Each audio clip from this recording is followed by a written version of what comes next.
Marc, c'est mon préféré. Il y en a quatre.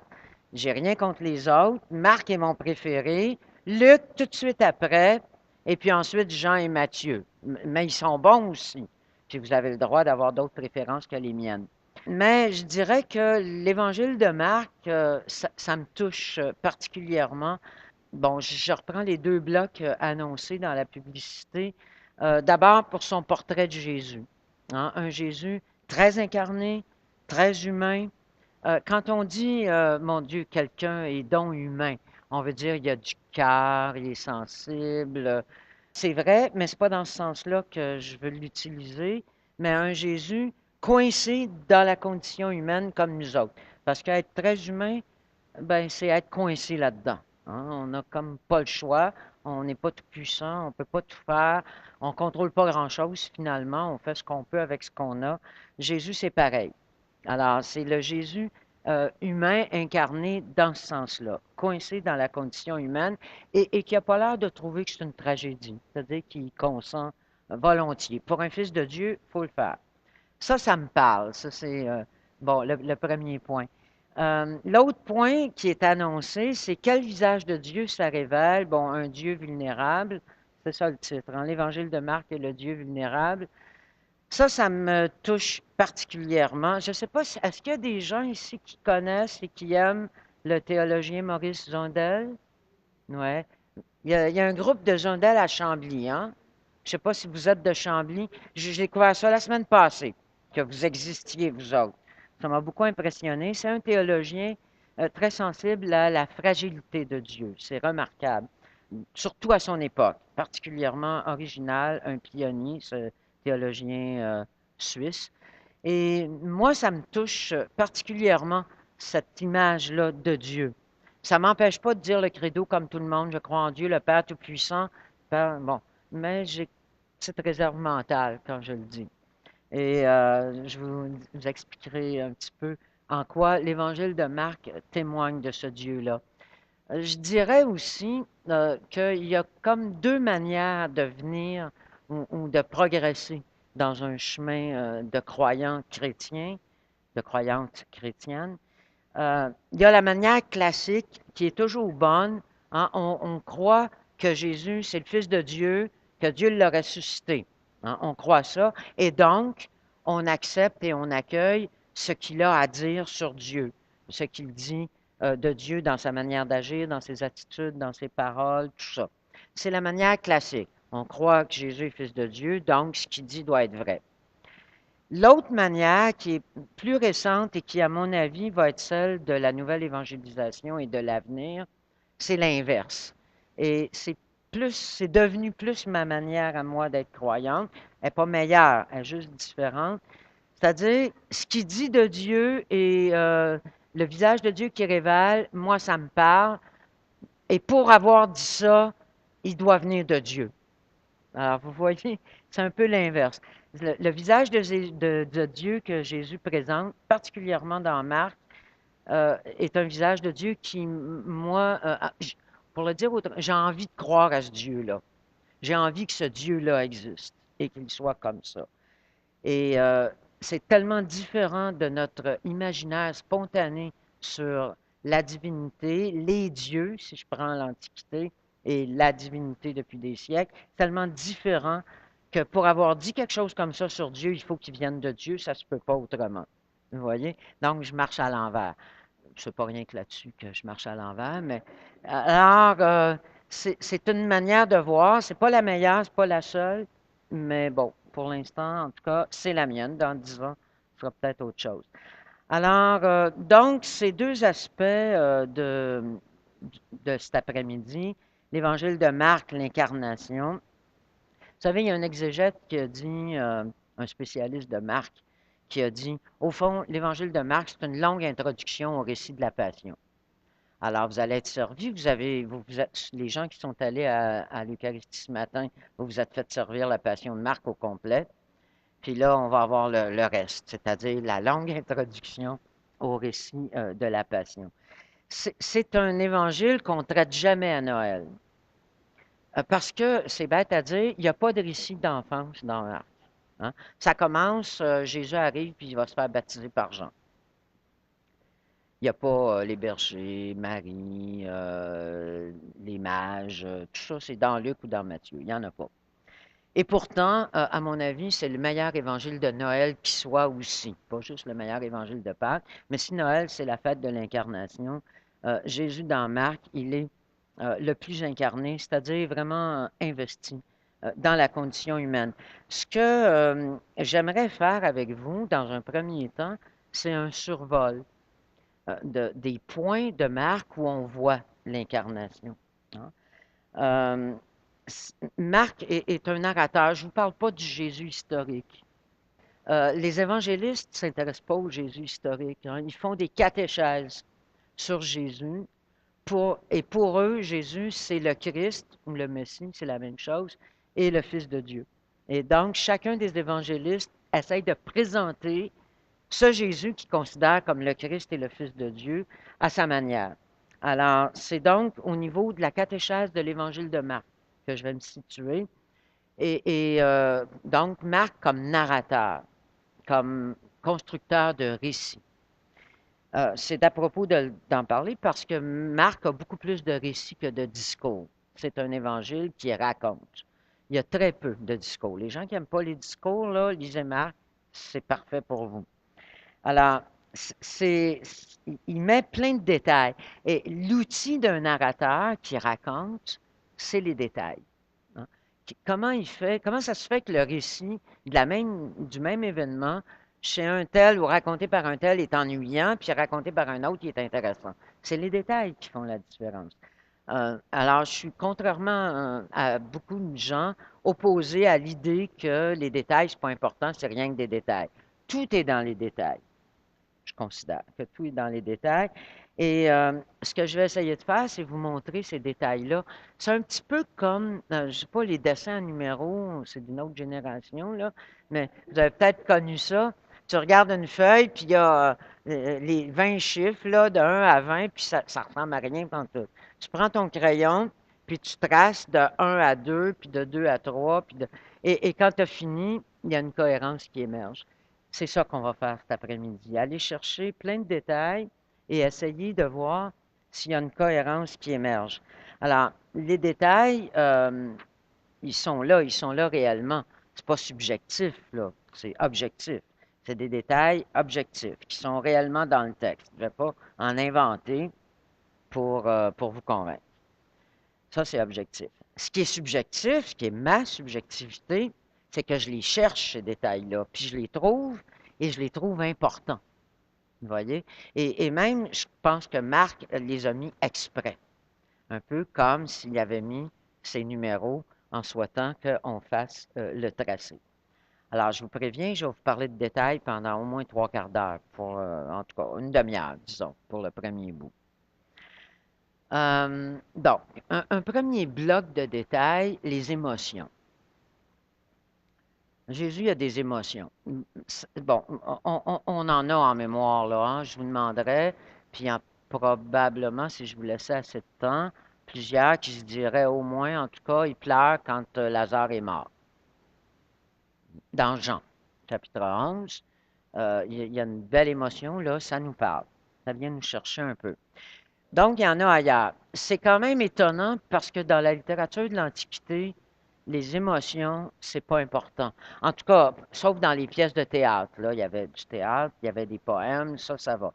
Mais dans on pourrait dire, les historiographies, donc les ouvrages qui présentent la vie d'un personnage important, on ne met pas l'accent sur les émotions.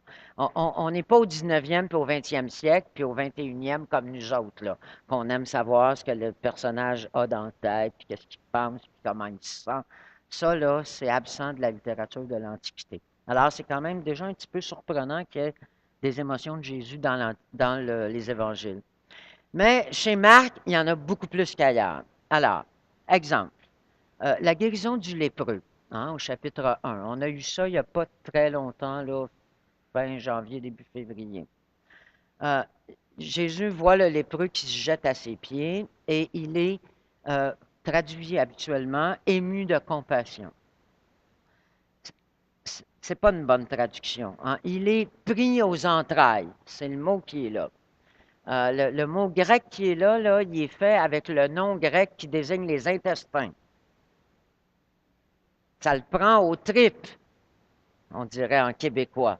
C'est une émotion violente, là. C'est physique, c'est une pulsion forte, ça le prend aux tripes. Ça vient le bouleverser, vous voyez? C'est quand ça te monte du ventre puis que ça t'envahit. Ça, c'est l'émotion que dans Marc, Jésus ressent en voyant le lépreux. C'est physique. Euh, Juste un détail que je vais mentionner souvent, Matthieu et Luc ont coupé cet élément-là.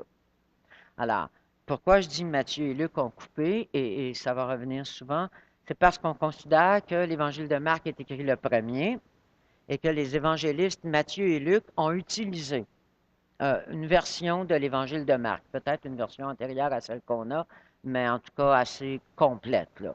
Et donc, c'est intéressant parce qu'on peut toujours voir qu'est-ce que Matthieu et Luc font sur le texte de Marc. Qu'est-ce qui change? Ils ont le droit de changer, hein? Ce n'est pas parce que c'est inspiré que c'est la seule manière de faire. Alors, Jésus prie aux entrailles en voyant le lépreux. Il n'est plus pris aux entrailles dans Matthieu et dans Luc, hein? Il guérit, point. Alors, cette première émotion-là, elle est présente. Pris aux entrailles, chez Marc, ça revient, par exemple, au chapitre 6. Hein. Jésus voit la foule qu'il suit partout et il est pris aux entrailles parce que, Marc écrit, ils étaient comme des brebis sans berger. Hein. Et il voit cette foule qui ont l'air de chercher un leader, quelqu'un qui va les éclairer sur Dieu. Ça le bouleverse. On pourrait traduire comme ça. Ça le bouleverse. Et donc, il va décider de les enseigner et ensuite, ça va être la multiplication des pains.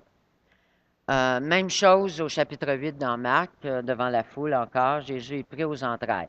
Bon, Marc n'est pas le seul à utiliser ça pour Jésus, mais il est le seul à le faire souvent. Ben, souvent, trois, quatre fois. On l'a une fois chez Luc, une fois.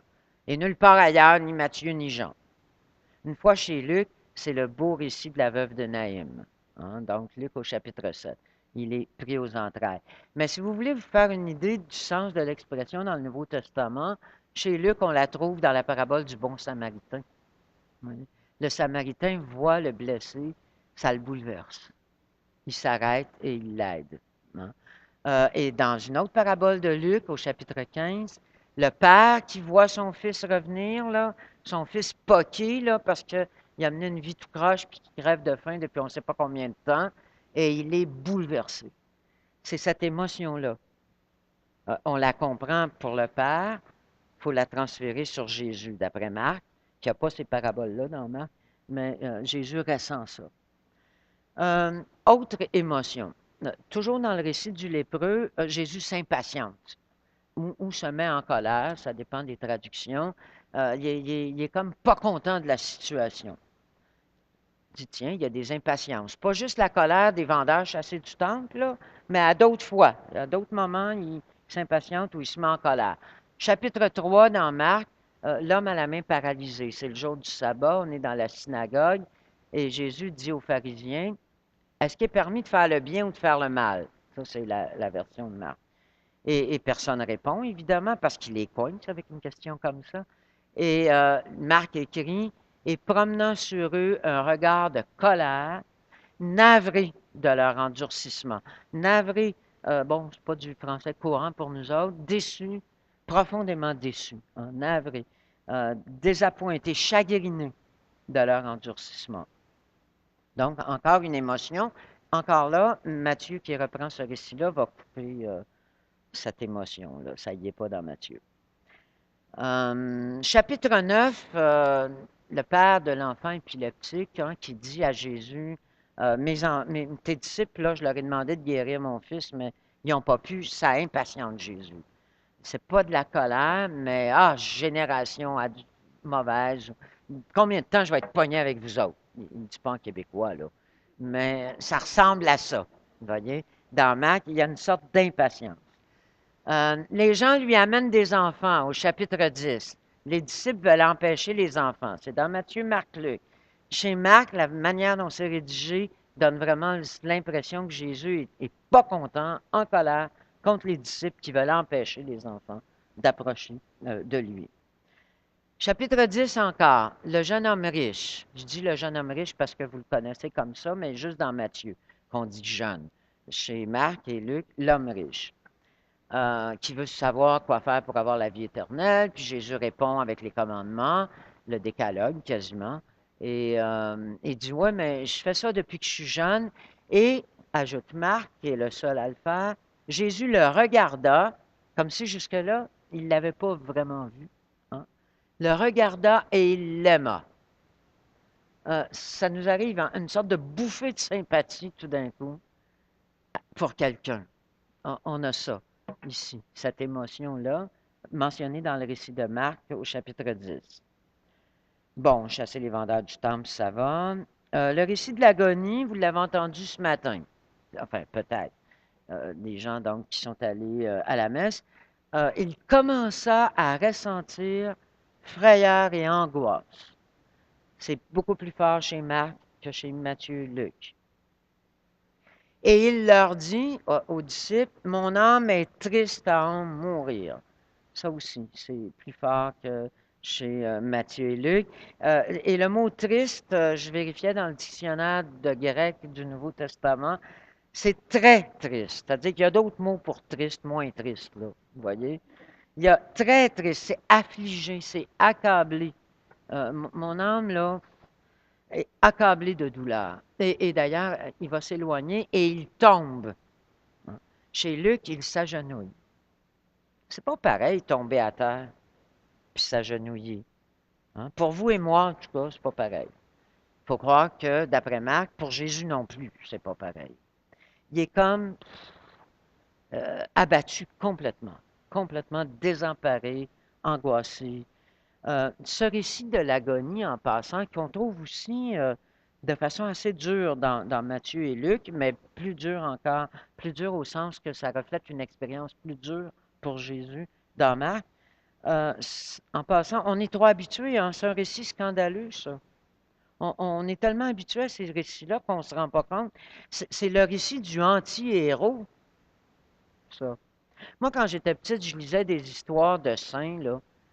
Hein, les saints puis les saintes, puis qui sont martyrisés, puis tout ça, puis qui crient Vive Dieu, puis ils n'ont jamais un moment de faiblesse, ce monde-là.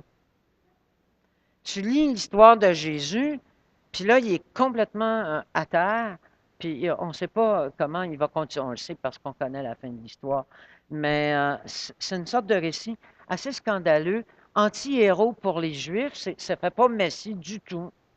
Hein. Mais c'est aussi un récit à l'opposé dans le monde grec de l'idéal du maître à penser. Là. Le maître, c'est clair que les évangélistes essaient de proposer au monde grec un Jésus, euh, pas philosophe, mais vous voyez, un maître à penser, c'était la grande mode dans le monde grec.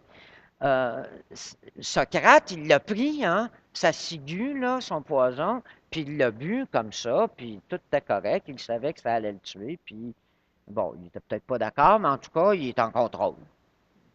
Le récit de l'agonie dans les évangiles, c'est pas dans les évangiles de Matthieu, Marc et Luc, parce que dans Jean, il n'y en a pas.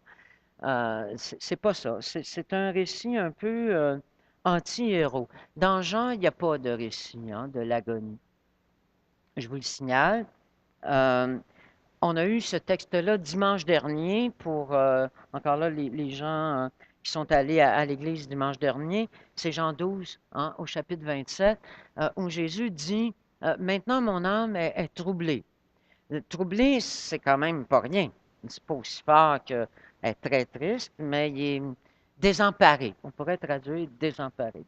Et que dirais-je? Je continue donc à vous citer le texte de Jean 12. Que dirais-je? Père, éloigne de moi cette heure ou sauve-moi de cette heure? Mais non, puisque c'est pour cette heure que je suis venu. Il ne dira pas ça dans Jean. Mais oui, dans Matthieu, Marc et Luc, il va le dire, sauve-moi de cette heure. Mais pas dans Jean, puisque c'est pour ça que je suis venu. Il reste très en contrôle. Il y a une émotion de naissance, mais il prend tout de suite le dessus, comme ça nous arrive la plupart du temps, probablement. Hein, on prend le dessus. Alors, il ne se laisse pas aller dans Jean, il sait où il s'en va, puis c'est par là qu'il faut qu'il aille, alors aucune espèce d'hésitation. Alors que dans Marc, plus qu'ailleurs, Jésus est vulnérable aux émotions. Parce que les émotions, là, il ne faut pas se le cacher, ça nous rend vulnérables. Hein. Ça veut dire qu'il peut se passer des choses qu'on n'a pas prévues. Parce que ça ne se planifie pas, les émotions. Tu peux avoir des réactions qui n'étaient pas prévues dans ton programme. Et dans ce sens-là, il y a quelque chose de très incarné chez le Jésus de Marc. Bon, il n'y en a pas d'autres, là. Tu aurais aimé ça en trouver 25. Hein? Il n'y en a pas d'autres. Mais il faut s'en contenter parce que c'est énormément plus que dans les trois autres évangiles réunis. Donc, c'est déjà beaucoup. Bon, c'est dur ce que je fais là pour vous parce que je passe texte, texte, texte après texte, là, ça va vite. Je sais que c'est pas évident, mais l'Évangile de Marc est comme ça aussi, hein. Comme il n'y a rien que des récits, tu lis une histoire, tu es en train de réfléchir dessus, mais il y a déjà une autre histoire de commencer. Le rythme de l'Évangile de Marc est très rapide. Alors, ça me sert d'excuse pour faire comme... D'accord? Bon, je disais à partir de Jean 12, en Jésus perd pas le contrôle. C'est un autre aspect que je pourrais aborder. Dans Marc, Jésus, il n'est pas toujours en contrôle. Ça nous ressemble. Je ne parle pas de en contrôle de lui. Les émotions, on ne se contrôle pas très bien nous-mêmes. Mais là, je parle de en contrôle des autres ou des situations. Je reviens au lépreux. Guérison du lépreux, chapitre 1. Jésus lui dit au lépreux, n'en parle à personne, hein, mais va te montrer au prêtre, tout ça. Et je vous lis la finale du texte dans Marc. Il se mit, c'est le lépreux, à proclamer bien haut et à répandre la nouvelle. Si bien que Jésus ne pouvait plus entrer ouvertement dans une ville, bon, il est coincé pour rester dans les endroits déserts. Ben voyons donc. Hein. Jésus il est assez puissant pour guérir cet homme-là, puis la lèpre, c'était considéré comme ce qu'il y avait de plus difficile à guérir. Donc, c'est clair, c'est un guérisseur performant, hein, mais il n'y a pas assez de puissance pour se faire obéir, par exemple. Parle-en pas. L'autre se retourne, il va en parler. Cette finale, elle a été coupée dans Matthieu, elle a été coupée dans Luc, parce que ça affaiblit l'image de la force de Jésus. Il est fort pour guérir, hurrah, on reste là-dessus. Puis là, si l'autre désobéit, on n'en parle pas. Mais en tout cas, Jésus n'a pas le contrôle sur le lépreux, de toute évidence. Chapitre 3, Jésus demande aux disciples de préparer une barque pour lui parce que, je vous lis textuellement, la foule risquait de l'écraser. Puis là, vous comme moi, là, on imagine toujours Jésus avec sa bulle. Hein? Il n'y a rien que dans le métro à l'heure de pointe qu'on accepte que les gens soient plus proches qu'un pied et demi, 2 pieds. Disons un demi-mètre, là, je suis en retard dans mes références de mesure, vous voyez. Mais on imagine Jésus avec sa bulle, là. C'est quand même le Fils de Dieu, il va le respecter un peu. La foule risquait de l'écraser, dit Marc. Il avait tant guéri de gens que tous les malades se jetaient sur lui pour le toucher. On imagine des belles files bien ordonnées de malades. Hein. Les malades se jetaient sur lui pour le toucher. C'est pas moi, c'est Marc. Mais moi, j'ai du plaisir à vous le dire. C'est sûr. Chapitre 3, toujours chapitre 3, verset 20 cette fois. Jésus est à la maison avec les disciples, donc à Capharnaüm. La foule arrive et rentre, de sorte qu'il ne peut même plus prendre son repas. Il ne pouvait même pas prendre leur repas. Il étant au pluriel, les disciples et Jésus. Il est envahi. Vous voyez cette image de bulle respectueuse, là? Au fond, on élargit l'espèce de halo qu'on met autour de la tête des saints, là. On l'élargit pour que ça protège Jésus. Marc ne fait pas ça du tout. Hein. Il montre les gens entrer dans sa zone de confort. Là. Et les gens de sa parenté, toujours dans le même texte, les gens de la parenté de Jésus arrivent pour l'amener car il disait il a perdu la tête. Les gens de sa parenté qui se disent flyés un peu, hein, ça ne marche pas là. Donc, c'est un peu étonnant. Nous autres, on s'imagine que pour sa parenté, au moins, tout est évident. Ça ne devait pas être si évident que ça. Chapitre 6, juste avant la multiplication des pains. Encore, donc, le même contexte que tantôt. Les disciples reviennent de mission. Alors, Marc les appelle les apôtres parce qu'un apôtre, c'est envoyé en mission. Donc, ils reviennent de mission. Et là, ils racontent à Jésus. Et Jésus est content de les entendre. Et il leur dit, bon, ben, on va s'en aller ailleurs pour se reposer, hein, vous reposer un peu. Pourquoi? Parce que les gens entrent et sortent. Ça m'a l'air que c'est comme une grange, hein, chez Jésus, ça rentre, ça sort. C'est l'auberge espagnole un peu. Et Marc précise, ils ne pouvaient pas manger à cause de la foule. Donc, Jésus dit, on s'en va ailleurs, OK, les boys, on va se reposer. Donc, ils s'en vont en chaloupe, hein. Et pendant qu'ils s'en vont en chaloupe, là, juste faire un petit bout sur le lac pour aller sur un autre point, un autre point de la rive, la foule le suit et le précède. C'est un des rares cas où la ligne droite n'est pas le plus beau chemin entre deux points, hein. Alors, la foule arrive avant Jésus, de sorte que son plan, son projet est complètement défait. Il voulait aller à part avec les disciples. Oublie ça, bonhomme, la foule est là. Et c'est là qu'on a, et Jésus, les voyant, fut pris aux entrailles, hein, car ils étaient comme des brebis sans berger. Et donc, il va changer ses plans pour les enseigner et ensuite leur donner des pains. Donc, vous voyez, il a changé ses plans. Il ne contrôle pas. Il ne contrôle pas son agenda. Les gens très occupés ici, là, on haït tout ça, pas contrôler notre agenda, hein. Même à la retraite, on n'aime pas ça. Ça, c'est chapitre 6. Chapitre 7. Jésus s'en va dans la région de Tyr. Alors, donc, un petit peu vers le nord, le sud Liban, si on veut, au nord d'Israël. Alors, il n'est plus en Galilée, là. Il va avoir la paix. Il n'est plus en Galilée. Et Marc nous dit bien, il entra dans une maison et il ne voulait pas qu'on le sache. Il va avoir la paix. Petit break. En bon, en mauvais français, en bon québécois. Mais, Marc ajoute, il ne put rester ignoré. Aussitôt, une femme dont la fille était malade vint se jeter à ses pieds, elle veut qu'il guérisse sa fille. Bon, projet de vacances? Non. Oublie ça. Elle est là. Et il ne veut pas hein, la guérir. Il répond, non, non, je suis venu pour les brebis d'Israël. Toi, tu n'es pas juive. Elle n'est pas juive. Elle est syro-phénicienne si on est dans Marc, cananéenne si on est dans Matthieu. Là-dessus, le récit de Matthieu est encore plus beau que celui de Marc. C'est rare, mais ça arrive. Et Jésus refuse, puis dit non, non, non, je ne suis pas. Mais elle finit par le faire changer d'idée. Vous rendez-vous compte? Tanas, parle-moi de ça.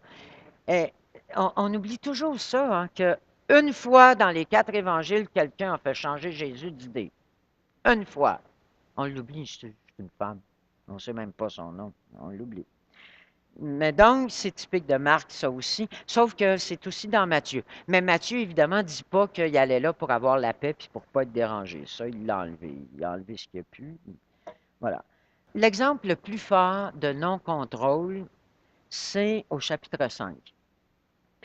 Il y a, vous savez, Jaïr, le chef de synagogue, qui vient demander à Jésus, ma fille est bien malade, peux-tu venir avec moi? Puis bon, Jésus dit oui, on va y aller. Ils s'en vont et la foule le bouscule. Il y a plein de monde. Écoutez, un chef de synagogue qui vient chercher un guérisseur, là, hein, ça attire la foule, ça. Et pendant que Jésus fait chemin avec la foule et avec Jaïr, une femme vient par derrière et le touche en se disant à elle-même, alors c'est une femme qui a des problèmes de menstruation vraisemblablement, en tout cas de perte de sang, d'accord? Et elle le touche en se disant, si je le touche, je vais être guérie. Qu'est-ce qui est arrivé? Est-ce qu'il y en a qui se souviennent de qu'est-ce qui est arrivé? Elle touche, là. Jésus se retourne, qui m'a touché, quelque chose est sorti de lui. Bon, voyez, c'est bien, on a les deux versions dans la salle. Alors, si vous êtes là quand ça va passer, ça doit être, j'imagine, en juin, là, quand ça va venir à la liturgie. Vous allez être dans Marc. Jésus, il ne se retourne pas. Il ne sait pas ce qui se passe. Et les gens qui ont vu ou qui sont rappelés, elle le touche et il y a une force qui sort de Jésus et elle est guérie. Et Marc dit, et aussitôt, la source d'où elle perdait le sang fut tarie, comme elle avait un problème d'hémorragie, c'est clair qu'elle est guérie, mais pour être sûr qu'on comprend, il ajoute, et elle sentit dans son corps qu'elle était guérie. Elle nous dit 2 fois qu'elle est guérie. Et ça, c'est dans dans Marc, pardon. Et aussitôt Jésus eut conscience, donc, qu'il y a une force qui est sortie de lui.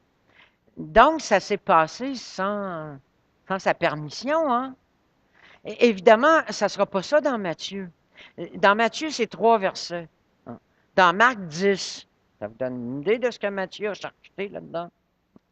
Alors, quand monsieur disait, il se retourne, c'est exactement ça la version de Matthieu. Elle le touche, il se retourne en disant, il la voit, hein? Il la voit, c'est sûr. Il sait que c'est elle. La foule le bouscule? Non, non, non. Pas dans Matthieu. Il sait que c'est elle qui l'a touché et il sait ce qu'elle veut. Ma femme, ma fille, ta foi t'a sauvé. Ça, c'est Matthieu. Chez Marc, elle est guérie, elle se guérit, on pourrait dire. Et Jésus cherche, cherche. Et les disciples disent pas, Maître, on va t'aider. Hein? Jésus dit, qui m'a touché? Les disciples disent, ben oui, mais la foule te bouscule, là. Puis tu demandes qui t'a touché? Voyons donc. Il n'y a pas le voyons donc dans le texte, mais on comprend.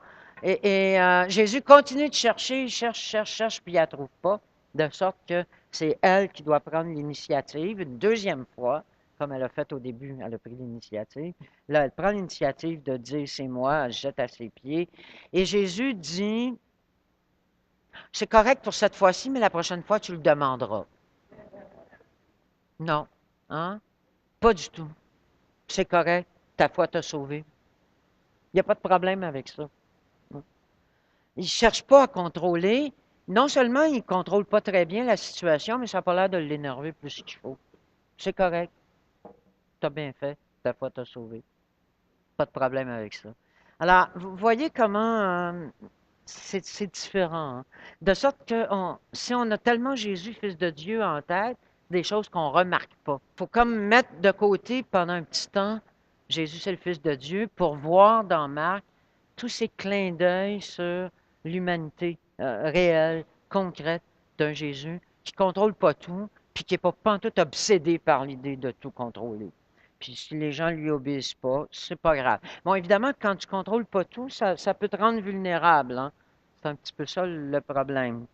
Ça, c'était donc le chapitre 5. À Nazareth, il va aller enseigner et puis évidemment, c'est son patelin, hein, c'est son village. Les gens ne le croiront pas parce que nul n'est prophète dans son pays. C'était déjà un adage avant Jésus. Mais chez Marc, il est étonné que les gens ne le croient pas. Il ne savait pas. Il ne s'y attendait pas. Il est étonné. Alors, donc, il ne sait pas tout. Je vais continuer d'en ajouter, là, mais vous voyez où ça s'en va. Hein? Le dessin, là, avec les numéros, il devrait commencer à émerger. Je vous inviterais à être comme présent en même temps que vous écoutez, présent à vous-même pendant que j'en ajoute, parce que le poids, ça ajoute. Être présent à vous-même, puis vous demander comment vous filez avec ça, comment vous vous sentez. C'est pas que je vais vous poser la question après, c'est précieux pour vous de voir comment vous réagissez. Vous aimez ça ou pas vous aimez moi, là, mais ce qui est présenté comme portrait de Jésus. Vous ressentez ça comment, surprise? Bon, alors, je continue d'en ajouter. Les récits de guérison. Ça, quand même, hein, les miracles, c'est pas rien. Puis il y en a beaucoup dans Marc. En fait, il n'y en a pas plus que dans les autres évangiles, mais comme il n'y a pas beaucoup de discours, la proportion occupée par le récit de miracles est énorme. Parce que finalement, il n'y a pas grand-chose d'autre dans cet évangile. Alors, c'est sûr que c'est impressionnant. Ça donne un guérissage, ça donne une image de puissance, hein, de force et d'ailleurs d'autorité. Première guérison à la synagogue, les gens sont impressionnés parce qu'il parlait avec autorité. Hein. C'est une image de force, les guérisons. Et Marc n'a pas de problème avec ça. Marc ne doute pas que Jésus, il y a une force, comme une force qui est sortie de lui, hein, une force pour combattre le mal qui affecte les humains, hein, qui accable les êtres humains. Il y a autorité sur les esprits mauvais, tout ça. Et pourtant, Marc, qui croit à ça profondément, met très souvent des sourdines dans ses récits de miracles. Ce que j'appelle une sourdine, c'est comme si Marc se méfie. Hein. Il nous présente un Jésus fort capable de guérir, puis là, il s'imagine, ou Marc pense que peut-être on va se flyer avec la force, là, puis on ne mettra plus de limite sur cette force-là. Alors, il présente un récit où Jésus est assez fort pour guérir, puis en même temps, il met des sourdines. C'est pas la force absolue. C'est pas la puissance absolue. Bon, par exemple, le lépreux, là, à qui Jésus dit parle-en pas, puis le lépreux obéit pas. C'est ça que j'appelle une sourdine. Hein. Assez fort pour guérir, pas assez fort pour se faire écouter. C'est ça que j'appelle une sourdine. Ça n'enlève rien à la force de guérison, mais ça ne fait pas de la force mur à mur pour tout contrôler. Alors, je vous donne d'autres exemples de ça parce qu'il y en a plusieurs dans Marc. Hein. Bon, le fait que ça attire les malades, hein, sa capacité de guérison, c'est sûr, mais c'est quand même une formulation, les malades qui se jettent sur lui pour le toucher. Du point de vue des miracles, ça affaiblit l'image d'autorité. Hein. Jésus est assez fort pour guérir, mais en tout cas, ce n'est pas une autorité absolue face à qui tout le monde se tient tranquille et marche droit. Après la guérison de la belle-mère de Pierre, ça aussi, on a eu ce texte-là en janvier. Le soir venu, à ces Capharnaüm, on lui amena tous les malades et les possédés. Toute la ville est rassemblée à la porte, nous raconte Marc. Et il guérit de nombreux malades. Bon, ça va, puis bon, il empêche les esprits mauvais de parler. Je ne vous lis pas tout le texte. On lui amène tous les malades et possédés et il guérit de nombreux malades. Ça va, on a ça le dimanche, on n'a pas de problème avec ça. L'année prochaine, on va l'avoir dans Matthieu et ça va être le soir venu, toujours le même texte, hein, tout de suite après la guérison de la belle-mère de Pierre. Le soir venu, on lui amena de nombreux malades. Il chassa les esprits d'un mot et il guérit tous les malades. Je ne sais pas si vous voyez ce que Matthieu a fait. Je pense qu'il s'en est même pas rendu compte tellement ça va de soi pour lui. Chez Marc, on amène tous les malades, il en guérit de nombreux. Chez Matthieu, on amène de nombreux malades, il les guérit tous. C'est pas pareil. Hein? Mais c'est pas pareil juste si on compare. Au fond, ça sert à ça, la comparaison entre les évangiles. C'est un outil extrêmement précieux pour nous rendre sensibles à la catéchèse propre à chaque évangéliste. C'est clair que chez Matthieu, c'est le Seigneur Jésus. Hein? Alors, tous les malades qu'on va lui amener, il va les guérir. Marc ne se préoccupe pas de ça. Donc, toute la ville est rassemblée, tous les malades sont là. Il en a guéri plusieurs. Puis là, tout à coup, on se dit, ah, il les a peut-être pas tous guéris. C'est quoi ça? Marc ne s'est pas posé la question. C'est juste qu'il n'essaye pas de montrer que c'est un pouvoir mur à mur. Ça ne le dérange pas, ça, Marc. Que peut-être ils ne les a pas tous guéris. On est formé à la Matthieu, nous. Hein? Pendant des siècles, c'est Matthieu qui a été privilégié dans l'Église. Ça nous influence beaucoup dans notre manière de voir Jésus. Vous lirez au chapitre 5 le beau récit du possédé de Guérasa, juste avant l'histoire de Jaïr. Celui dont les mauvais esprits s'en vont dans le troupeau de porc, puis le troupeau de porc se jette à l'eau. Là. C'est une vraie bande dessinée, ce truc. Hein. Mais si on le lit dans Marc, là, on s'aperçoit que c'est laborieux, la guérison. Ça il prend du temps, puis Jésus, j'ai s'astiné avec lui, puis il ne sait pas son nom, puis l'autre sait le nom de Jésus, et finalement, il réussit, mais après une certaine négociation, c'est laborieux. Chapitre 7. Après la femme qui l'a fait changer d'idée, la syrophénicienne, l'étrangère, Jésus s'en va encore ailleurs, dans un coin en dehors de la Galilée, peut-être encore pour avoir la paix, mais là, on lui amène un sourd-bègue. Il lui met, je vous raconte, il lui met les doigts dans les oreilles, il crache et lui touche la langue. Il regarde vers le ciel et il pousse un gémissement. Traduit habituellement, il soupire. Mais ailleurs, dans le Nouveau Testament, quand on a ce verbe-là, c'est il gémit. C'est juste quand c'est Jésus qui traduit, il soupire. Parce que, je ne sais pas, les traducteurs ont de la misère à s'imaginer que Jésus gémit d'effort. Guérison laborieuse. Hein? D'habitude, on n'a pas là, tous les trucs que Jésus fait. Sa parole, il guérit, puis sois guéri, je le veux, puis ça marche. Là, non, non, non, touche les oreilles, met les doigts dedans, met de la salive sur ses doigts, touche la langue. Bon, nous autres, on trouve que ça fait pas propre, mais c'était comme ça. Hein? Ça marque, il n'y a pas ce problème-là. Les guérisseurs de l'époque faisaient des choses comme ça.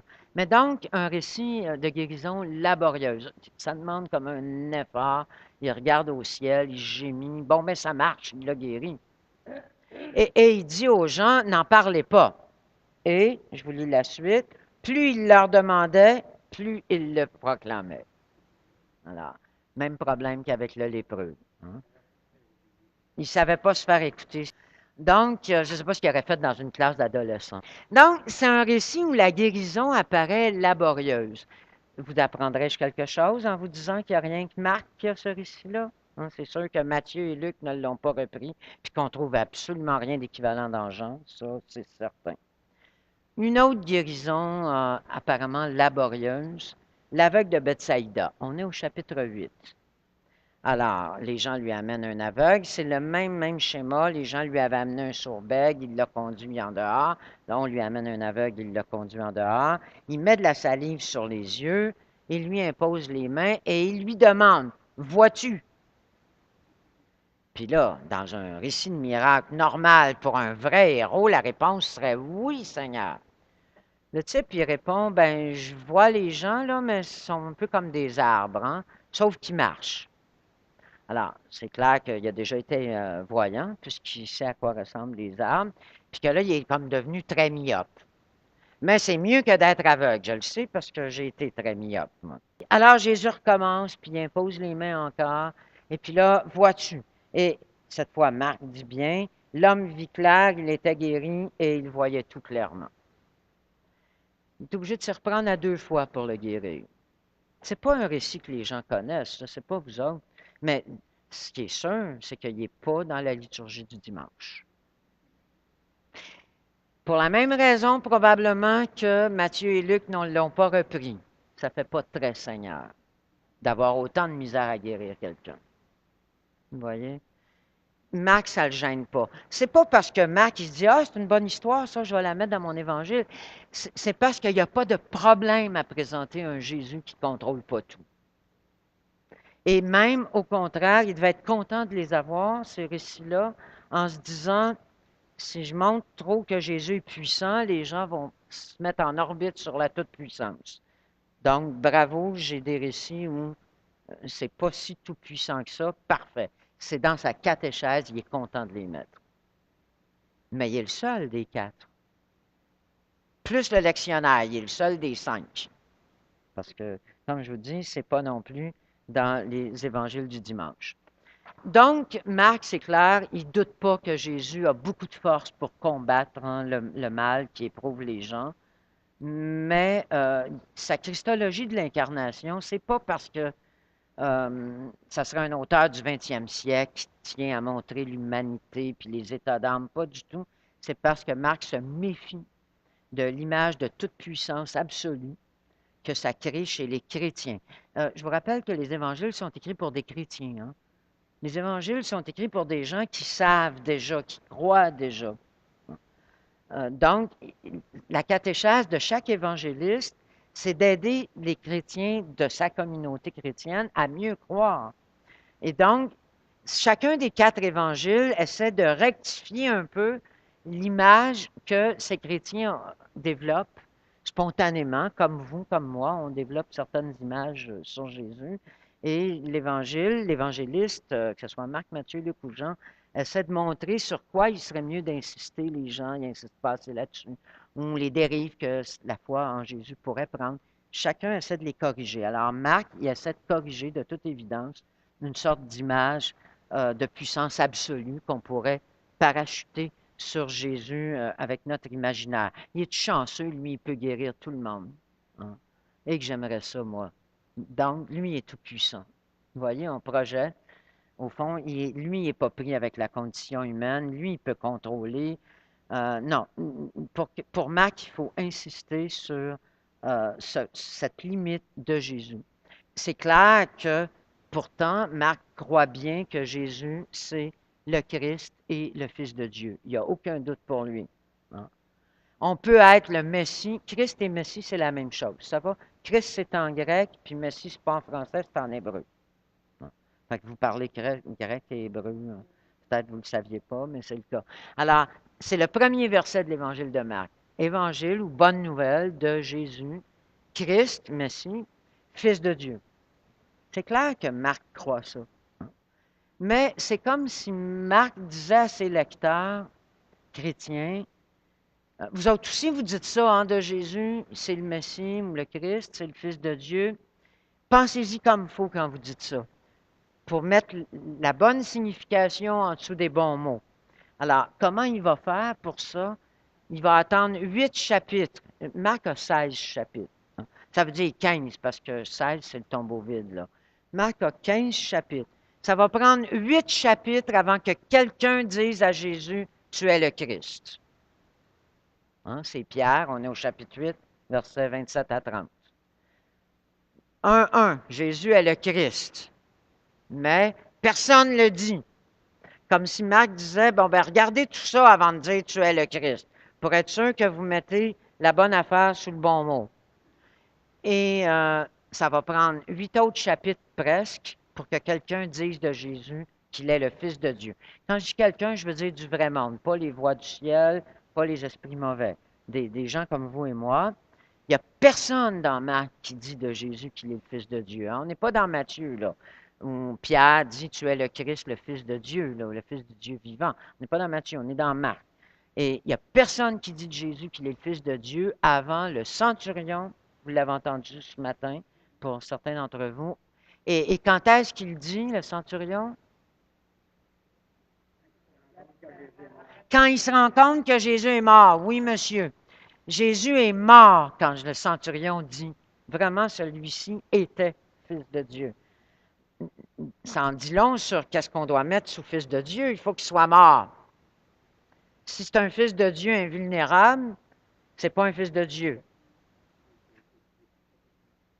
Il n'est plus humain, c'est ça. Alors, oui, mais la mort, c'est le sort des humains, c'est ça. C'est les vrais humains. C'est la perte de contrôle par excellence. C'est la finitude par excellence. Si on n'assume pas ça, on est mieux de ne pas dire de Jésus qu'il est le Fils de Dieu. C'est ça que Marc dit.